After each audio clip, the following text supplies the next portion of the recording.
Hello guys, এই যে দেখুন আমি প্রথমে ড্রয়িং করে নিচ্ছি।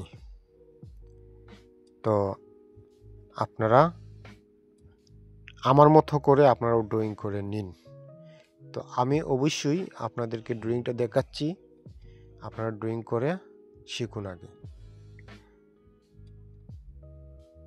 আমার ড্রয়িং প্রায় নিকটেই শেষ, দেখুন শেষ।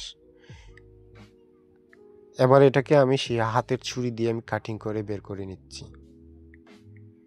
আপনারাও ড্রয়িং করার পর এরকম কাটিং করে বের করে নেবেন। আর আপনাদেরকে আরেকটা জিনিস বলে রাখি, যদি আমার চ্যানেলে আপনারা নতুন হয়ে থাকেন তাহলে অবশ্যই লাইক, কমেন্ট, শেয়ার করে পাশেই থাকবেন। সাবস্ক্রাইব করতে একদম ভুলবেন না।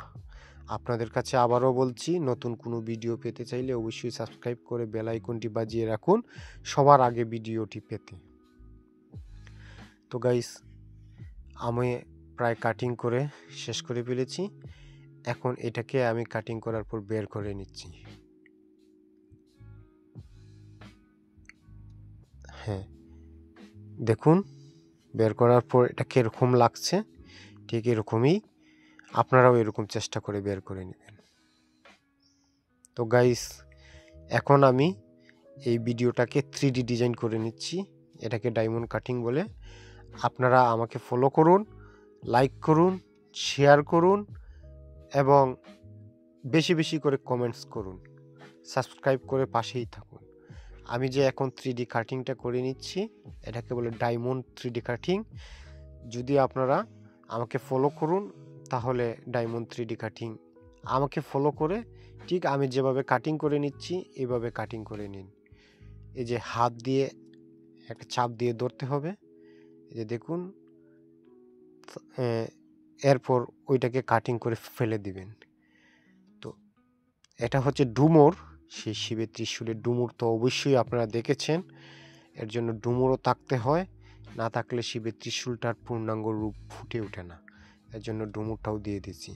এবার ডুমুরটারে আমি আপনার 3D ডিজাইন করে নিচ্ছি। দেখুন হাতে অবশ্যই চাপ দিতে হবে যেন এটা বেশি না নড়ে। এর জন্য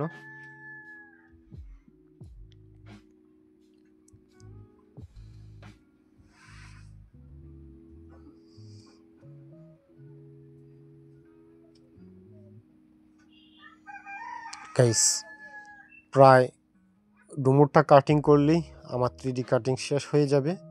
আমি আপনাদেরকে আবারও বলে রাখছি, যদি আমার চ্যানেলে নতুন হয়ে থাকেন তাহলে একটা কমেন্টস অবশ্যই আপনাদের কাছে আশা করছি।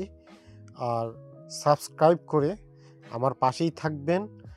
আর সাবস্ক্রাইব করার পর আমার বেল আইকনটি বাজিয়ে রাখুন যেন সবার আগে আপনি সেই ভিডিওটি পেয়ে থাকেন। আর নিত্য নতুন ভিডিও পেতে অবশ্যই আমার চ্যানেলটিকে সাবস্ক্রাইব করে আমার পাশেই থাকুন। এই হলো 3D কাটিংয়ের সম্পূর্ণ ডিটেলস। যদি আপনাদের ভালো লাগে তাহলে অবশ্যই সাবস্ক্রাইব